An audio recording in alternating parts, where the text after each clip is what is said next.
Life without Jesus is vain. Life without Jesus is empty. And life without Jesus is a chasing after the wind. These are the conclusions from the mouth of the wealthiest person that ever lived, King Solomon. King Solomon had everything that man desires to have. It is said that the average man wants three things: power, money, and sex. King Solomon had it and had it in abundance.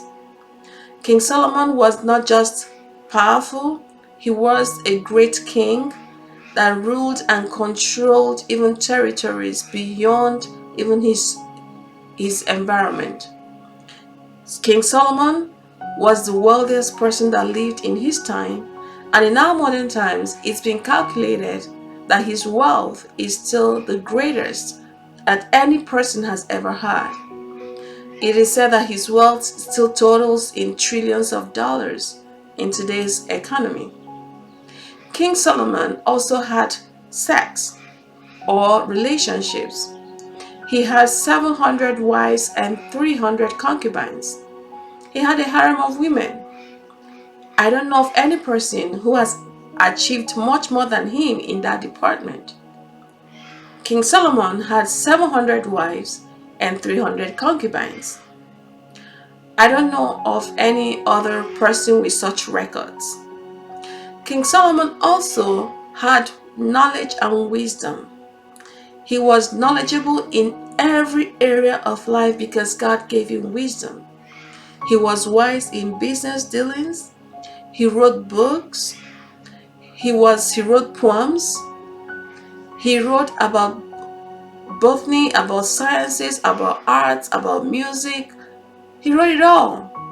He was wise also, so he wasn't a great or a powerful fool. He was wise. He had money.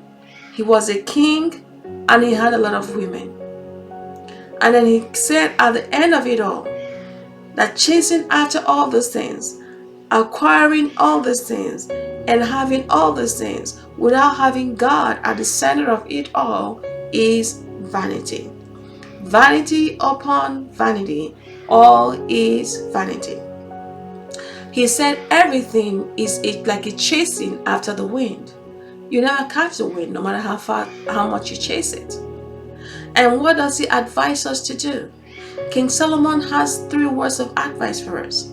He said, "Young man, remember your Creator in the days of your youth. Before you begin to pursue these things, or even after you have acquired them in case you didn't start on time, remember your Creator. Remember the God who made you. Have a relationship with Him. Put Him at the center of your life, because all these things without Jesus is empty." He went ahead to also say that you should ensure that you have this relationship before you leave this earth. And then number 3, he says one thing. He says that you should pursue after life. Pursue all those things. He's not saying that you shouldn't try to get them because he tasted them that good. But he said, pursue them. Allow yourself to enjoy them. But remember that God is going to judge you for not making Him the first, the priority in your life. So what does he say? At the end of it all, ensure that God is at the foundation of your life. Ensure that Jesus takes His center place in your life.